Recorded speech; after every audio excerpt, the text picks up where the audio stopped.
नमस्कार, आप तमाम दर्शकों का स्वागत है। आप देख रहे हैं न्यूज 69 भारत, मनीष कुमार झा के साथ। आज गोविंदपुर प्रखंड में लगातार मुखिया प्रत्याशियों का तांता लगा रहा। शुरुआती दौर में तो लगा लोग सुप्रीम कोर्ट के आदेश का इंतजार कर रहे हैं, क्योंकि शुरुआती दौर में भीड़ बहुत कम था। लेकिन जैसे जैसे तापमान ऊपर चढ़ा, सियासी रंग भी दिखने लगा। प्रत्याशियों की भीड़ देखी जा रही थी, यहाँ तक कि रोड तक गाड़ियां नजर आ रही थी। एक एक कर प्रत्याशी निकले और जनता से वादा किए। आज कुल 67 प्रत्याशियों ने नामांकन किया। अगर हम बात करें कि आज तक, तो कुल 114 मुखिया के प्रत्याशियों ने अपना नामांकन भरा है और सभी ने यह दावा किया है कि उनका जीत सुनिश्चित है। एक एक प्रखंड से 3-4 प्रत्याशी तो नामांकन करा चुके हैं और सभी का कहना है कि उनके समर्थन में जनता है और जनता उन्हें जरूर विजयी बनाएगी। यह तो आने वाले समय में पता चलेगा जब मतगणना होगा कि किसके दावे में दम है। परंतु एक बात यहाँ स्पष्ट है कि इस बार जनता जागरूक है, शिक्षित है। सामान्यतः चुनाव में देखा जाता है कि भाई को भाई से लड़ा दिया जाता है, ऐसे मुद्दे को उभारा जाता है जिससे कि वोट बैंक बने। इसे चुनावी स्टंट कहा जाता है। चुनावी स्टंट में आप देखेंगे कि बाहरी भीतरी, हिंदू, मुस्लिम, सिख, ईसाई, ऊंच नीच, महिला, पुरुष, हर तरह की बात कही जाती है जिससे कि मतदाता उनके पक्ष में मतदान करे। यहाँ तक कि अगले प्रत्याशियों के बारे में भी हर कुछ कह दिया जाता है जो नहीं कहना चाहिए, ताकि उसका लाभ चुनाव में मिले। परंतु गौर करने वाली बात यह होती है, पिछली बार भी आपने देखा होगा कि जितने भी प्रत्याशी जीत के आए, क्या उन्होंने कभी भेदभाव किया? यदि किया तो अगले चुनाव में उसका परिणाम क्या होगा, ये आप देख लेंगे। क्योंकि समाज में हर तरह के लोग रहते हैं। समाज का निर्माण ही इसीलिए होता है ताकि हर तरह के लोग वहां हों। सबका पेशा अलग होता है और एक पेशा के लोग दूसरे पेशेवर के पास जाकर अपनी जरूरत की चीजों को पूरा करता है। इसलिए समाज में हर तरह के लोग, हर वर्ग के लोग रहने चाहिए, तभी एक संतुलित समाज का निर्माण होता है। अभी चुनावी माहौल है। आप ऐसे प्रत्याशियों के बहकावे में या उनके कहने पर ना चलें जिससे कि आपका आपसी सौहार्द खराब हो जाए। आप जरूर सोचें कि आने वाले चुनाव में कौन प्रत्याशी आपके लिए सही होंगे, कौन शिक्षित हैं, कौन विकास का बात कर रहे हैं। ऐसे प्रत्याशियों को चुना जाना उचित होगा। मैंने आम जनों से भी बात किया है, उनका साफ कहना है कि हम लोग काम करते हैं तो खाते हैं। ये राजनीतिक समय है, हालांकि जरूरी है हम ऐसे प्रत्याशी को चुने जो हमारे मोहल्ले का, गांव का विकास करे, क्योंकि इसका प्रभाव हमारे जीवन पर भी पड़ता है। अब देखना होगा कि आने वाले समय में लोग कितने प्रत्याशियों को अपना आशीर्वाद देते हैं। परंतु आज का समाचार यही है कि कुल 114 मुखिया प्रत्याशी नामांकन करा चुके हैं। आइए आपको एक एक कर सुनाते हैं उनकी बातें, किन्होंने, उन लोगों ने क्या वादा किया है जनता से। आप भी देखिए, समझिए और फिर निर्णय लीजिए कौन से प्रत्याशी आपके लिए उपयुक्त है। कि मैंने पहले आप तमाम दर्शकों को दिखाया हूं कि लगातार नामांकन जारी है। कोई ऐसा पंचायत नहीं है गोविंदपुर प्रखंड का जहां से प्रत्याशी नामांकन ना कराया हो। अभी है ये मोरंगा पंचायत के मुखिया प्रत्याशी हैं, ये अभी नामांकन करके लौटे हैं। मेरा सवाल वही होगा, जनता को क्या देते हैं ये संदेश, आइए इनसे ही जानते हैं।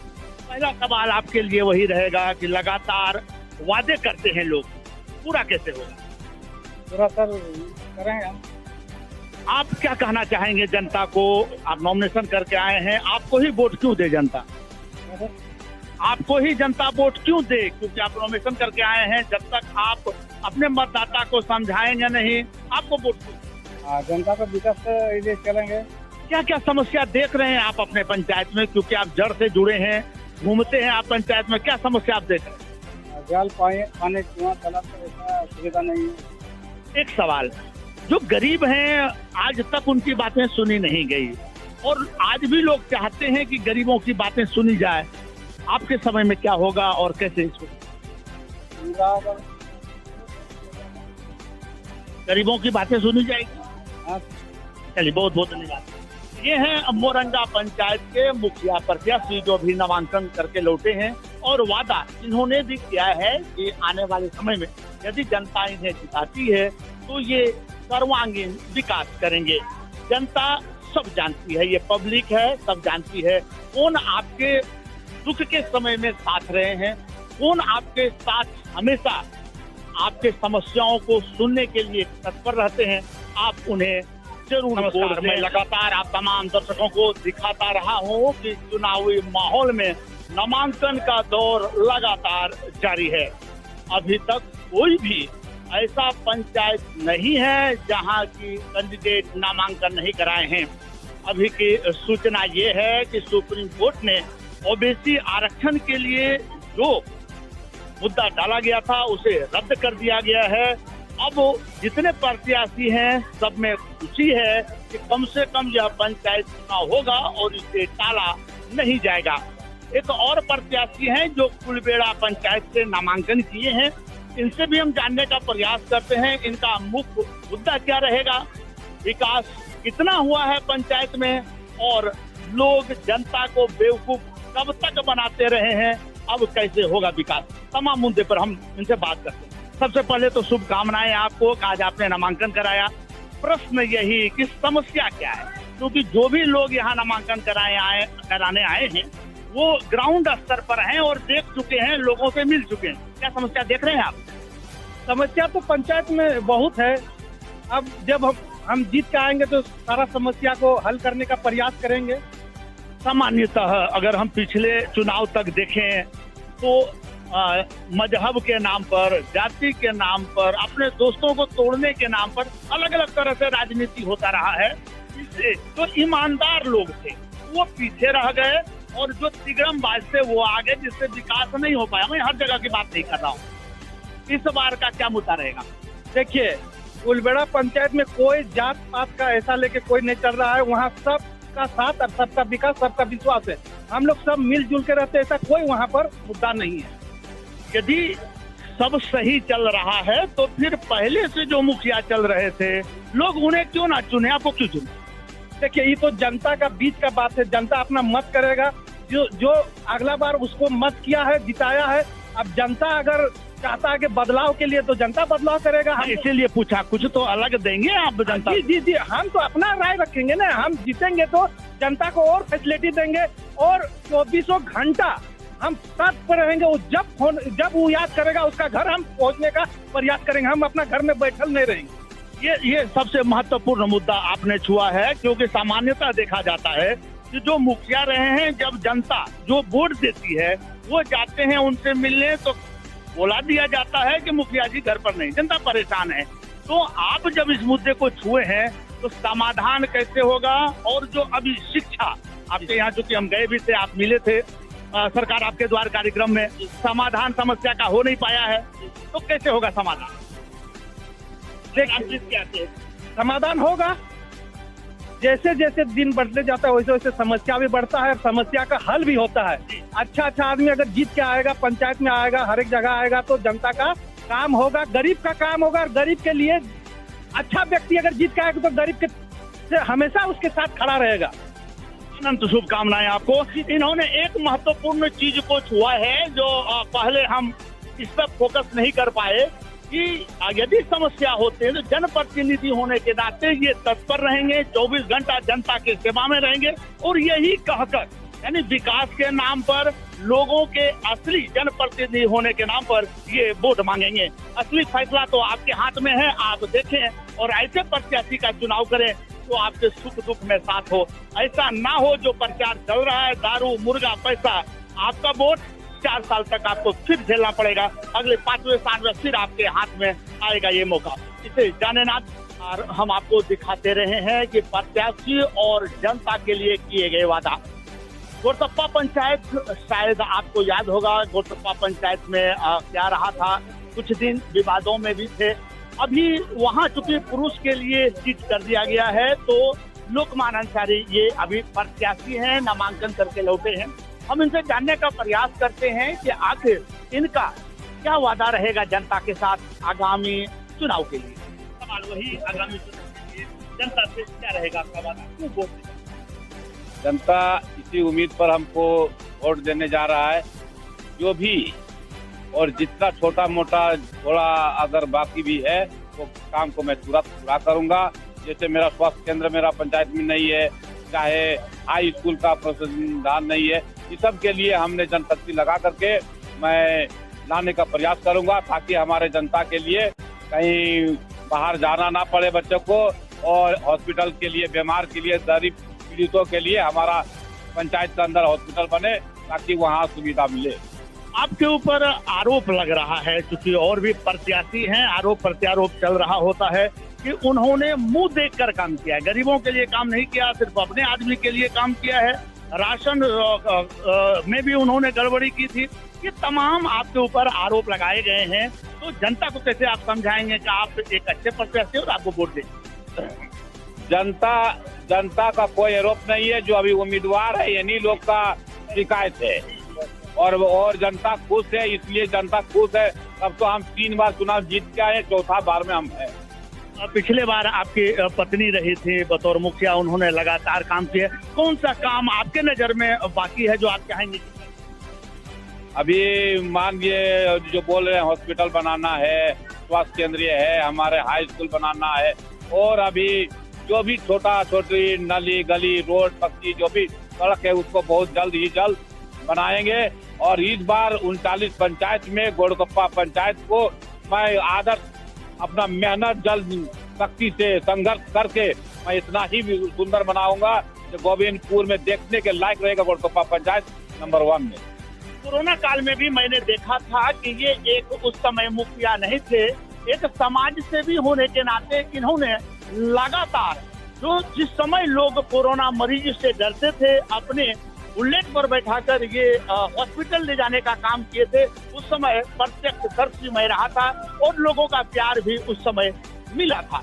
अभी जो लगातार मैं आप लोग से कहता आ रहा हूँ कि लोग वादे करते हैं, चुनाव के समय में सब लोग अपने आप को अच्छे कहते हैं, आपके हाथ में है, आप ये समझें, इसके बाद मतदान करने जाएं कि कौन ऐसे व्यक्ति हैं जो विपत्ति के समय में आपके साथ रहे हो, क्योंकि जनप्रतिनिधि का काम होता है कि आपके बात को सरकार तक पहुंचाना और मुसीबत के समय में खड़ा रहना।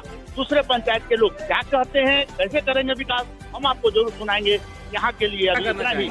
सबसे पहले तो जितना हमारे कार्यकर्तागण आए हैं और तमाम मीडिया प्रभारी को हमारी तरफ से धन्यवाद करता हूँ। और हम मुद्दा ये लेके आए हैं कि पंचायत में जो अभी अधूरा काम है, ये 5 साल 12 साल का कार्यकाल में जो हमारा मुखिया जी ने कर नहीं पाया है, उस मेरा ये टारगेट है कि उस लक्ष्य को मैं पूरा करूंगा।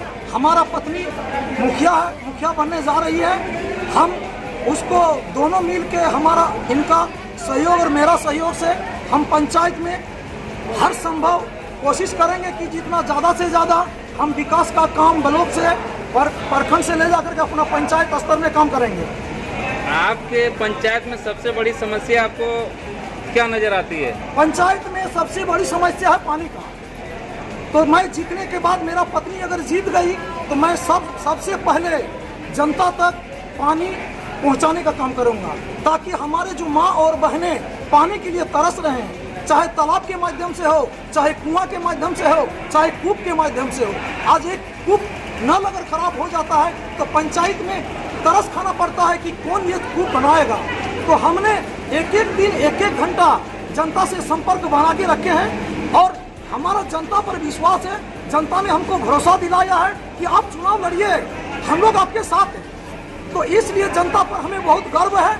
हम जनता को बहुत धन्यवाद करते हैं। जनता ने हमारा मनोबल को बढ़ाया और हमने उससे कदम से कदम मिलाकर 5 साल हम चले। बहुत सारा ऐसा कैंडिडेट होता है कि चुनाव हार गए तो हारने के बाद 5 साल के बाद फिर चुनाव मैदान में आते हैं और बोलता है कि भैया हम चुनाव लड़े, भाभी हम चुनाव लड़ रहे हैं, काकी हम चुनाव लड़ रहे हैं। हमने वो इस तरह का काम नहीं किया। हमने एक दिन 1 घंटा 5 साल में जनता से संपर्क रखे और रखने के बाद जनता का क्या सुख दुख है हम हर संभव हमसे जितना बन पाया हम जनता का मदद किए हैं और जनता को इसी उम्मीद से हम चुनाव हमारा बीबी को लड़ा रहे हैं और हमारा बीबी के ऊपर पूरा सहयोग रहेगा। इनसे जो काम नहीं बन पाएगा हम इंशाल्लाह वो काम करेंगे। आगे हमारा प्रश्न रहेगा कि आप पंचायत में पिछले 5 सालों से सभी लोगों के संपर्क में रह रहे हैं, तो ऐसा क्या लगा कि आपके शिक्षा के क्षेत्र में कुछ काम होना चाहिए आपके यहाँ पे? बिल्कुल शिक्षा का क्षेत्र में काम होना चाहिए सर, क्योंकि अगर हमारा झारखंड हमारा पंचायत को हमारा देश को अगर आगे बढ़ाने का काम है तो सिर्फ और सिर्फ शिक्षा ही एकमात्र विकास है। शिक्षा अगर हमारा बच्चों के ऊपर रहेगा तभी तो हम आगे बढ़ पाएंगे।